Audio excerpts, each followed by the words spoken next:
Joining me now is Republican presidential candidate and former governor of Arkansas, Asa Hutchinson. Now, the RNC and other political parties will say, the DNC would probably say this as well, we have a big field. When they do have a big field, we got to have some requirements to get you on the debate stage so it's not completely unruly. What's your argument against that? Well, I'm fine with that. And if you look at what the Democrats did in the last presidential election cycle, they said you had to have 1% in the polls, a certain percent, or you could have a certain number of donors, such as the 40,000 donors that are required. What the RNC did was combine those and said you had to have both. So it's not an alternative means to access the ballot.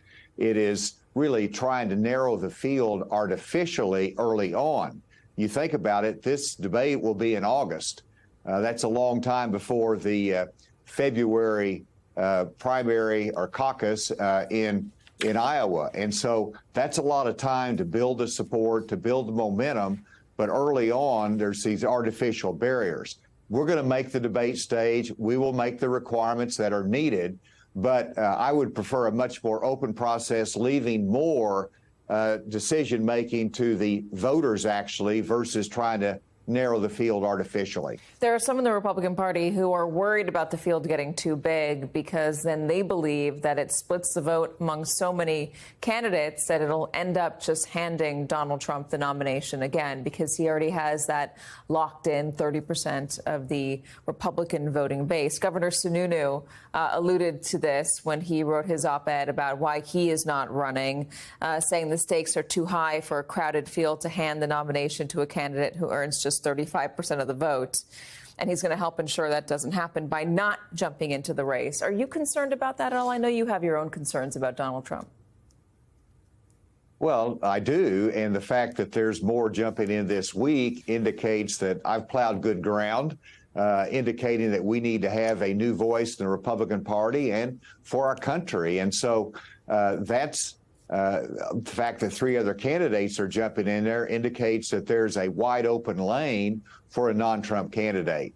And whenever you look at the number this year, it's about half of what it was in 2016. So it's a different year. People know Donald Trump.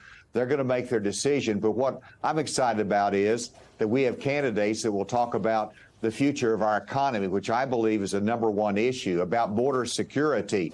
My background as Undersecretary for Border Security in the Bush administration fits with that challenge. And so all of these candidates will bring a new perspective that will bring new ideas for our future. Mine is unique, and that's what we want to market. And I think that's what the debate stage will determine and give that information to the voters. One of the big issues the Democrats will be focusing on is abortion. It's proven to be a winning political issue for the Democrats in special elections, and certainly they would argue for the midterms. When you were governor, you signed a trigger law that had no exceptions for rape or incest. It banned abortions at all stages, except if a mother's life was at risk. Again, no exceptions for rape or incest, and that doctors would face a $100,000 fine for performing an abortion, 10 years in prison. You've also said that a 15-week federal abortion ban is what you would sign if you become president. Do you think that that's a winning issue? Well, I think it's important for each state to determine what their public health policy is going to be on this issue. In Arkansas, it's a conservative state. We wanted to protect the life of the unborn as well as the mother. And so at the time I signed that legislation, I did prefer 2 additional exceptions for rape and incest that I think are very appropriate. And when you look at anything at a national standard, those exceptions will be debated. I support those exceptions. As well as reasonable limitations. And so the debate will continue at the national level, but practically, New Hampshire is going to be able to make their determination through their legislature. Arkansas will, as well as the debate continuing on what are the appropriate exceptions for the restrictions on the abortions. You're talking about states deciding, but you're also saying that you would sign a 15-week federal ban. So that's the federal government deciding for all of the states. Well, and again, I don't think we will get there, but I'm pro-life.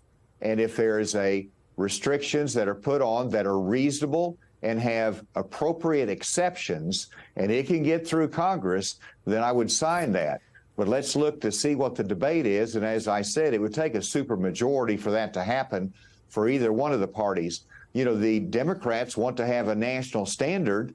President Biden does, but that is to have abortion really without restrictions.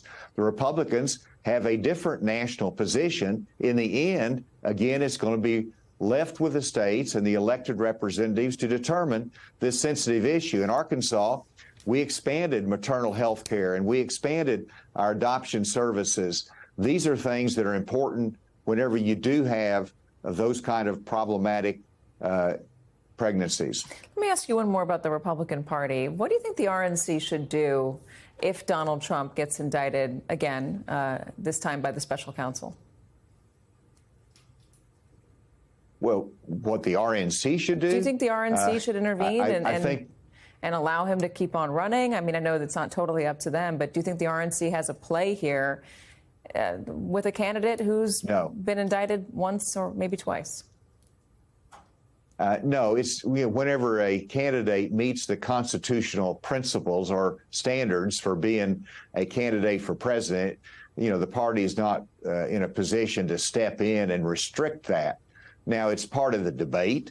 Obviously, it's an issue for the voters. If you have a president or a candidate that's going to be sidetracked in criminal proceedings and has criminal jeopardy, that's an issue as to whether that's somebody that can win in a November election. But the voters are going to have to decide whether you're talking about access to the debate or whether you're talking about access to the ballot. I think broader, and let's not put these artificial restrictions in. But it is a serious issue. Obviously, the criminal proceedings that are under investigation and proceeding with former President Trump.